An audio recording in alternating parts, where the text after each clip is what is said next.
1. Welcome to Vocabulary Story, your destination to learn English with interesting tales. Vocabulary Story में आपका स्वागत है, जहां आप रोचक कहानियों के साथ अंग्रेजी सीख सकते हैं. 2.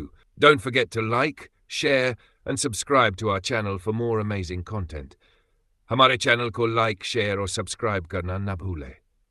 Story title: The Gold Coin.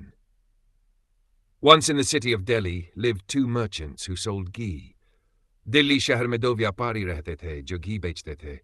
Their shops were near each other and their business was thriving. उनकी दुकानें पास-पास थी और उनका व्यापार बहुत अच्छा चल रहा था.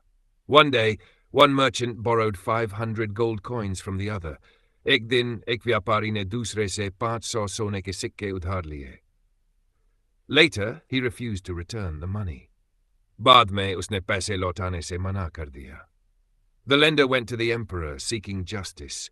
उधार देने वाला न्याय के लिए सम्राट के पास गया. 6. The emperor handed the case to the wise Birbal. सम्राट ने मामला बुद्धिमान बीरबल को सौंप दिया. Birbal asked both merchants to present their statements. Birbal ने दोनों व्यापारियों को अपना पक्ष रखने को कहा. The plaintiff said he borrowed 500 gold coins but refuses to return them. वादी ने कहा, इसने मुझसे 500 सोने के सिक्के उधार लिए पर लौटाने से इनकार कर रहा है.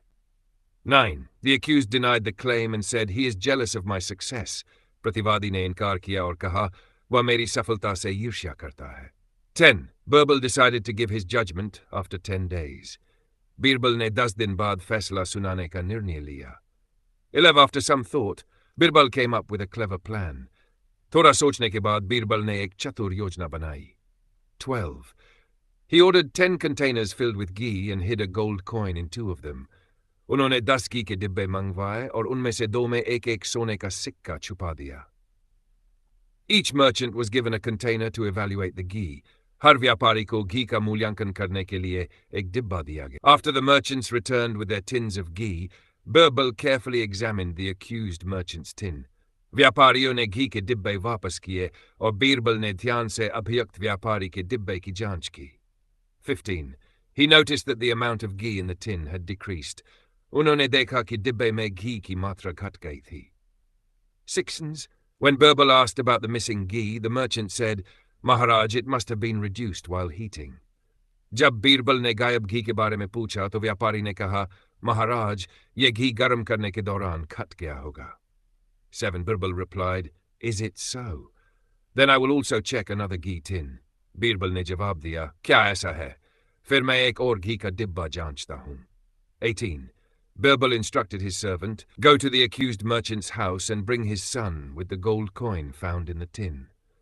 बीरबल ने अपने सेवक को आदेश दिया, जाओ, अभियुक्त व्यापारी के घर जाओ और उनके बेटे को घी के डिब्बे में पाए गए सोने के सिक्के के साथ अदालत लाओ.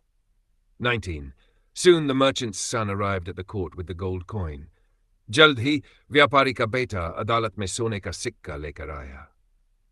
Birbal asked him, Did you bring all the 5 gold coins that were in this ghee tin? Birbal ने उससे पूछा, क्या तुमने घी के इस डिब्बे में जो 5 सोने के सिक्के थे, वे सब लाए हो? 21. The son replied with surprise, There was only 1 gold coin in the tin, not 5. बेटे ने हैरानी से जवाब दिया, डिब्बे में केवल एक सोने का सिक्का था, 5 नहीं. Hearing this, Birbal turned to the merchant and said, You cheated me for a single coin. For 500 coins, how can you be honest? यह सुनकर बीरबल ने व्यापारी की ओर मुड़ते हुए कहा, तुमने मुझसे एक सिक्के के लिए धोखा किया, फिर 500 सिक्कों के लिए तुम ईमानदार कैसे हो सकते हो? 23. The merchant had no choice but to admit his guilt. व्यापारी के पास अपने दोष को स्वीकार करने के अलावा कोई विकल्प नहीं था.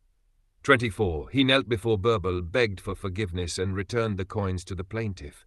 वह बीरबल के सामने घुटने टेक कर माफी मांगते हुए सिक्के वादी को वापस लौटा दिए.